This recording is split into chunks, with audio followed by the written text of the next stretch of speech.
आज की इस क्लास में हम लोग देखने वाले हैं प्लांट किंगडम्स के बारे में। प्लांट्स किंगडम्स के कौन कौन से जनरल कैरेक्टर्स होते हैं और इनका जो क्लासिफिकेशंस है किस तरह से किया हुआ है ना।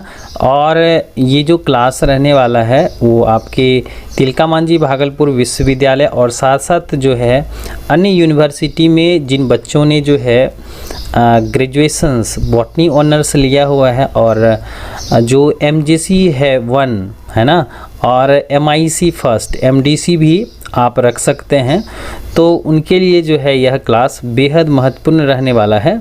तो चलिए आज के इस क्लास की शुरुआत कर लेते हैं।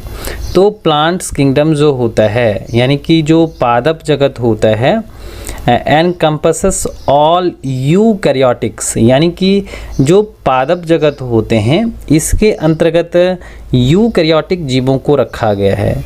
यूकैरियोटिक जो होता है इसका मतलब होता है, अगर हम लोग टर्मिनोलॉजी देखें तो यू प्लस कैरियन से मिलकर के बना हुआ है ना, यू कैरियन से बना हुआ है। तो ये जो यूकैरियंस हैं या यूकैरियोटिक्स हैं है ना, तो यू मतलब होता है एडवांस, क्या होता है एडवांस्ड होता है, और कैरियन जो है इसका मतलब होता है केंद्रक, क्या न्यूक्लियस होता है। तो देखिए यहाँ पर जो आपके यूकैरियोटिक्स होते हैं ये एडवांस टाइप ऑफ न्यूक्लियस रखते हैं। यानी कि एडवांस टाइप ऑफ न्यूक्लियस किसको कहते हैं, तो मान लीजिए कि ये क्या है, एक प्रकार के सेल्स हैं और इसके अंदर क्या है, न्यूक्लियस है। तो न्यूक्लियस के चारों तरफ क्या होगा, न्यूक्लियर मेम्ब्रेन्स होगा और सेल्स के अंदर में क्या होंगे, कोशिकांग होंगे यानी सेल ऑर्गेनेल्स होंगे, जैसे राइबोसोम्स होगा, एंडोप्लाज्मिक रेटिकुलम्स होगा, माइटोकॉन्ड्रिया होगा, लाइसोसोम्स होगा। ये सारे के सारे क्या हैं, सेल ऑर्गेनेल्स हैं है ना, यानी कोशिकांग हैं।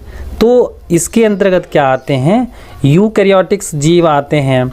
और दूसरा क्या है, मल्टी सेलुलर है ना, ये कैसे होते हैं, बहुकोशिकीय जीव होते हैं और ये अपना भोजन जो है ना स्वयं बना सकते हैं बाय प्रोसेस ऑफ फोटोसिंथेसिस। यानी हम लोगों ने यहाँ पर देखा कि जो पादप जगत होते हैं ना ये प्रायः यूकैरियोटिक्स होते हैं, यानी यूकैरियोटिक्स जीव शामिल होते हैं। ये बहुकोशिकीय जीव रखते हैं और साथ ही साथ ये अपना भोजन क्या करते हैं, खुद बनाते हैं, और इसे बनाने के लिए जो है एक विशेष प्रकार के जो है प्रक्रियाएं जिसको हम लोग प्रकाश संश्लेषण कहते हैं, तो पौधों में ये आपको देखने को मिलता है। नेक्स्ट देखें कि sales with rigid cellulose wall, यानी कि जो पौधे होते हैं उसमें जो सेल वॉल होता है उसमें आपका जो सेलुलोज से बना होता है, और ये कैसे होते हैं, रिजिड होते हैं, सख्त होते हैं। यानी पादप का जो सेल वॉल होता है वह सेलुलोजिक होता है। नेक्स्ट देखें presence of chlorophyll in chloroplast, यानी कि जो पत्तियों का जो रंग होता है हरा होता है और उसमें रहते हैं आपके क्लोरोप्लास्ट रहते हैं, और क्लोरोप्लास्ट के अंदर क्या होते हैं, क्लोरोफिल रहते हैं जो पत्तियों को हरा बनाने में मदद करता है। चलिए नेक्स्ट देखें इनके, अगर हम लोग स्ट्रक्चर्स की बात करें तो इनका जो सेलुलर स्ट्रक्चर्स है कि plant cells are the eukaryotics, ये कैसे हैं, ये एडवांस टाइप ऑफ न्यूक्लियस रखते हैं, सत्य प्रकार के केंद्रक रखते हैं, and features rigid outer walls made up of cellulose, और इनकी जो कोशिका भित्ति होती हैं बाहरी वो सख्त होती हैं और बनी होती हैं सेलुलोज से बनी होती हैं। चलिए अब नेक्स्ट देखें कि they also contents a large central vacuoles, इसके पास क्या होता है, बड़े वैक्यूल्स होते हैं एंड प्लास्टिड्स होता है, जैसे आपका क्लोरोप्लास्ट होता है ना, प्लास्टिड जो होते हैं प्लास्टिड जो होते हैं ये 3 तरह के होते हैं। एक होता है आपका क्लोरोप्लास्ट, क्या होता है, क्लोरोप्लास्ट होता है जो हरे रंगों के लिए जो है क्या करते हैं, काउजेज रखते हैं, हरा होता है। दूसरा आपका होता है ल्यूकोप्लास्ट और एक होता है क्रोमोप्लास्ट, क्या होता है, क्रोमोप्लास्ट होता है, और एक जो है क्या है, ल्यूकोप्लास्ट, ल्यूको प्लास्ट। ठीक है, तो यहाँ पर 3 तरह के प्लास्टिड्स हो गए। क्लोरोप्लास्ट जो हरा रंग के लिए जिम्मेदार होता है, दूसरा क्रोमोप्लास्ट यानी कि इसे विभिन्न रंग के लिए जिम्मेदार होते हैं, और ल्यूकोप्लास्ट में सफ़ेद रंग के लिए जिम्मेदार होते हैं। तो इसमें क्या होता है, आपका क्लोरोप्लास्ट होता है। नेक्स्ट देखें, ऑटोट्रॉपिक न्यूट्रिशंस होता है, यानी जो हमारे पौधे होते हैं ये खुद से भोजन बनाते हैं। They primarily make their on food, ये अपना भोजन खुद बना रहे हैं, थ्रो के द्वारा बनाते हैं फोटोसिंथेसिस प्रोसेस से, और ये कन्वर्ट करते हैं लाइट एनर्जी को केमिकल एनर्जी में। मतलब जो हमारे पौधे होते हैं ये क्या करते हैं, खुद से भोजन बनाते हैं बाय प्रोसेस ऑफ फोटोसिंथेसिस, प्रकाश संश्लेषण की प्रक्रिया द्वारा, और इसमें क्या होता है, प्रकाश ऊर्जा का रासायनिक ऊर्जा में रूपांतरण होता है। नेक्स्ट पॉइंट्स देखें, यह नॉन मोटाइल होते हैं, यानी पौधे जो होते हैं वो मुख्य रूप से क्या रहते हैं, फिक्स्ड रहते हैं, एक जगह पर क्या रहते हैं, स्थिर रहते हैं। नेक्स्ट देखें, अल्टरनेशंस ऑफ जनरेशंस, यानी पौधों में क्या होता है, 2 तरह के लाइफ साइकिल्स होते हैं जिसमें अल्टरनेशंस होता है ना। इसमें पहला है आपका गेमेटोफिटिक और दूसरा क्या है, स्पोरोफाइट, यानी कि पौधे अपनी जीवन चक्र में जो है 2 तरह का जो है साइकिल रिपीटेट करते हैं, है ना, अल्टरनेटली। इसमें गैमेट्स बनाते हैं और स्पोर का प्रोडक्शंस करते हैं, यानी कि यहाँ पर 2 तरह के लाइफ साइकिल्स हो गए, गेमेटोफिटिक और स्पोरोफिटिक। नेक्स्ट देखें कि आर.एच. व्हिटेकर ने क्या किया 1969 में, है ना, ये आपको ध्यान रखना है, वस्तुनिष्ठ प्रश्न में ये पूछे जा सकते हैं कि आर.एच. व्हिटेकर ने क्या किया 1969 ईस्वी में 5 किंगडम ऑफ क्लासिफिकेशंस दिया, है ना, जीवितों के लिए, जिसमें उन्होंने क्या कहा कि पूरे जगत को जो है 5 वर्गों में बांटा जा सकता है। पहला है मोनेरा, दूसरा है प्रोटिस्टा, उसके बाद है फंजाई, प्लांटी और एनिमेलिया है। ठीक है, तो यहाँ पर 5 system of classifications R H. Whittaker के हिसाब से 1969 में दिया गया था। उसके बाद देखें कि किस तरह से ये हैं आपकी, जैसे प्रोकैरियोटिक्स ऑर्गेनिजम्स हैं, दूसरा यूकैरियोटिक्स हैं, यानी कि प्रोकैरियोटिक मतलब होता है सरलतम जीव, है ना, और यूकैरियोटिक मतलब हो गया आपका एडवांस, है ना, जिसको आप कॉम्प्लेक्स ऑर्गेनिजम्स भी कह सकते हैं। तो प्रोकैरियोटिक के अंतर्गत क्या आते हैं, मोनेरा रखे गए हैं, और यूकैरियोटिक्स को हम लोग पुनः 2 भाग में बांटते हैं, एक आपका हो गया यूनिसेलुलर और दूसरा हो गया मल्टीसेलुलर। यूनिसेलुलर में आपका आता है प्रोटिस्टा, है ना, और मल्टीसेलुलर में जो है फिर हम लोग डिवाइड करते हैं, एक में आपका सेल वॉल रहता है और एक में सेल वॉल नहीं रहता है।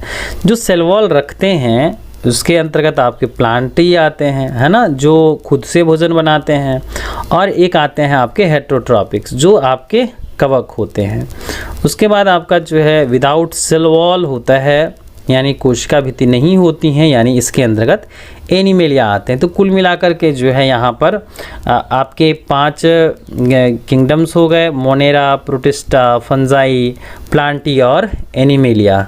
चलिए अब नेक्स्ट देखते हैं कि he categorize the living organisms based on the multiple characterisations, यानी कि यहाँ पर क्या है, जो जीवितों का वर्गीकरण किया गया है अलग अलग जो है आधार लेकर के, जैसे सेलुलर स्ट्रक्चर्स के आधार पर, मोड ऑफ न्यूट्रिशंस यानी कि उनकी कोशिका संरचना कैसी हैं, उनका पोषण कैसा है, बॉडी ऑर्गेनाइजेशन उनका शरीर का संरचनात्मक संगठन कैसा है, रिप्रोडक्शन प्रजनन कैसा है, और फाइलोजेनेटिक रिलेशनशिप यानी कि ये आपका जो पीढ़ी दर पीढ़ी है, यानी विकासात्मक जो संबंध है उसको आधार मान करके यहाँ पर जीवों का वर्गीकरण करा गया है ना। तो इस तरह से जो है 5 सिस्टम ऑफ क्लासिफिकेशंस आए, मोनेरा हुआ, प्रोटिस्टा हुआ, फंजाई, प्लांटी और एनिमेलिया। तो क्या किया गया कि जितने भी सारे लिविंग ऑर्गेनिजम्स हैं ना, इसको कैटेगराइज्ड यानी वर्गीकृत किया गया उनके कोशिका संरचना के आधार पर, प्रजनन के आधार पर, है ना, पोषण के आधार पर, शरीर कैसा है और जो रिलेशनशिप है उनके पूर्वजों के साथ, है ना। तो इस तरह से डेवलपमेंट्स, तो इसके आधार पर हम लोगों ने 5 किंगडम ऑफ क्लासिफिकेशन जिसमें मोनेरा, प्रोटिस्टा, फंजाई, प्लांटी और एनिमेलिया में कैटेगराइज कर दिया। आगे देखिए कि plant kingdoms includes all the plants, इसके अंतर्गत सभी पौधे आते हैं। And they are eukaryotics, eukaryotics होते हैं, एडवांस टाइप ऑफ न्यूक्लियस होते हैं, सत्य प्रकार के केंद्रक होते हैं, मल्टी सेलुलर होते हैं, बहुकोशिकीय होते हैं और ऑटोट्रॉपिक ऑर्गेनिजम्स होते हैं, यानी कि ये क्या होते हैं, खुद से भोजन बनाते हैं। And they plant cells contents a rigid cell wall, cell wall का जो बना होता है वह होता है सेलुलोज का बना होता है। ठीक है, चलिए अब नेक्स्ट देखें कि plants have the chloroplast and chlorophyll pigments which required for photosynthesis, यानी भोजन बनाने के लिए जो प्रकाश संश्लेषण की प्रक्रियाएं होती हैं उसमें आपका जो क्लोरोफिल पिगमेंट्स जो है रिक्वायरमेंट्स होता है। नेक्स्ट देखें characteristics of plant kingdom, plant kingdoms के अगर गुणों को देखें पॉइंट्स वाइज तो इनके अलग अलग जो हैं कैरेक्टर्स हैं। जैसे आपका पहला है दे आर नॉन मोटाइल, है ना, ये क्या अचलनशील है ना, या स्थिर कह सकते हैं आप, ये स्थिर रहते हैं एक जगह। नेक्स्ट देखें they make their on food and hence are called autotrophs, ये जो पौधे होते हैं खुद से भोजन बनाते हैं और इसी वजह से ये स्वपोषी कहलाते हैं ना। चलिए नेक्स्ट देखें दे रिप्रोड्यूसेस एसेक्सुअली बाय वेजिटेटिव प्रोपगेशंस, यानी कि ये अलैंगिक प्रजनन करते हैं कायिक प्रवर्धन द्वारा और ये लैंगिक प्रजनन भी करते हैं। चलिए अब नेक्स्ट देखें these are multi cellular eukaryotes, यानी कि ये बहुकोशिकीय सत्य केंद्रक वाले जीव होते हैं और प्लांट सेल्स ये जो सेल वॉल रखते हैं वो आपके सेलुलोजिक होते हैं और इसमें लार्ज सेंट्रल वैक्यूल्स होता है। नेक्स्ट देखें plants contains photosynthetic pigments called chlorophyll present in plastids, यानी हरे होते हैं और ये भोजन बनाने में मदद करते हैं। प्रकाश संश्लेषण की प्रक्रिया में जो क्लोरोफिल होता है वह एक क्या होता है रिक्वायरमेंट्स होता है, तो इस वजह से भी क्लोरोफिल महत्वपूर्ण होता है। And they different organelles for the encourage, जैसे पौधों के पास अलग अलग प्रकार के अंग होते हैं, जैसे एनकरेज करने के लिए रूट सिस्टम्स होते हैं ना, जिसको आप जकरन कह सकते हैं, स्थिरता के लिए, है ना, सहारा के लिए। रिप्रोडक्शंस होते हैं, सपोर्ट होता है और फोटोसिंथेसिस होता है। तो पौधों में अलग अलग जो हिस्से होते हैं, जैसे एनकरेज के लिए, है ना, सहारा प्रदान करने के लिए पौधे को यह मिट्टी से जुड़े रहते हैं रूट सिस्टम। रिप्रोडक्शंस के लिए रूट स्टेम लीफ जो होते हैं, सपोर्ट के लिए जो है स्टेम्स होते हैं और फोटोसिंथेटिक के लिए आपका लीफ होता है ना। चलिए अब नेक्स्ट देखें कि जो आपका क्लासिफिकेशंस ऑफ प्लांट किंगडम्स है कि यहाँ पर जो है हम लोग अलग अलग सब ग्रुप्स में बांटते हैं और अलग अलग क्राइटेरिया लेते हैं, यानी कि बेसिस लेते हैं, आधार लेते हैं। इसमें पहला है आपका प्लांट्स बॉडी, है ना, कि जो हमारे क्या होते हैं पादप शरीर होते हैं ना, इसमें पहला आधार लिया गया है। तो प्लांट्स बॉडी कैसा होता है, तो प्रेजेंस और अब्सेंस, इसमें क्या होता है रूट सिस्टम, स्टेम सिस्टम और लीफ सिस्टम किसी किसी में बटे होते हैं और किसी किसी में नहीं होते हैं। जैसे क्या होता है प्रेजेंस, जो हायर प्लांट्स होते हैं, पुष्पी पौधे होते हैं, उसमें जड़ तना पत्ती होता है, लेकिन जो हम लोग के थैलोफाइट्स होते हैं लाइक एल्गी वगैरह में, उसमें रूट स्टेम लीफ नहीं होता है। नेक्स्ट देखें वस्कुलर सिस्टम है, यानी कि इसमें जो जाइलम फ्लोएम होता है, कंडक्शंस जो सिस्टम होता है, प्रेजेंस और अब्सेंस होता है, यानी कि जितने भी सारे लोअर प्लांट्स होते हैं, ऐसे एल्गी की बात करें, फंजाई की बात करें, उसमें क्या होता है नॉन वस्कुलर होता है, उसमें जाइलम फ्लोएम डेवलप नहीं होते हैं। लेकिन किसी किसी में क्या होता है, जैसे हायर प्लांट्स हो गए, उसमें जाइलम फ्लोएम दोनों होता है, यानी कि जल को ढोने के लिए, यानी कंडक्शंस ऑफ वाटर जो है आपका जल को ढोने के लिए जाइलम जिम्मेदार होता है और फ्लोएम जो होता है वो आपका फूड कंडक्टिंग टिश्यू है, यानी भोजन को एक जगह से दूसरी जगह लेके जाता है। नेक्स्ट देखें आपका सीड फॉर्मेशंस है, बीज जो है आपका बनने के आधार पर, तो यहाँ पर किसी किसी में बीज होते हैं, किसी में नहीं होते हैं। जैसे आपका जो टेरिडोफाइट्स होते हैं, जिम्नोस्पर्म्स होते हैं। जिम्नोस्पर्म में क्या होता है, सीड नेकेड होता है, क्योंकि वो फल के अंदर नहीं होते हैं, यानी कि खुले बीज वाले होते हैं। तो क्या होता है, सीड फॉर्मेशंस होता है। जैसे जिम्नोस्पर्म में तो सीड तो होते हैं लेकिन वो अनकवर्ड होते हैं, लेकिन जो एंजियोस्पर्मिक प्लांट्स होता है, हायर प्लांट्स होता है, उसमें जो बीज होते हैं ना वो आपके फल के अंदर होते हैं, यानी नेकेडेड होते हैं। यहाँ पर है ना एनक्लोज्ड होता है आपके फ्रूट्स के अंदर। तो यहाँ पर हम लोगों ने देखा कि जो आपके MJC और MIC है ना, अलग अलग यूनिवर्सिटी का जो सिलेबस है आपके CBCS पैटर्न के आधार पर वो तो एक ही जैसा है, चाहे वो आपके MJC पेपर हों, MDC हों या MIC हों, तो सबके लिए जो है ये महत्वपूर्ण रहने वाला है। और जो साथी इस चैनल पर नए हैं, चैनल को सब्सक्राइब कर लीजिएगा और अपने ओनर साथी के साथ ज़रूर शेयर कीजिएगा, ताकि आने वाली वीडियोस की नोटिफिकेशन सबसे पहले आपको मिल सके। तो चलिए आज के लिए बस इतना ही, हम लोग मिलते हैं नेक्स्ट क्लास में।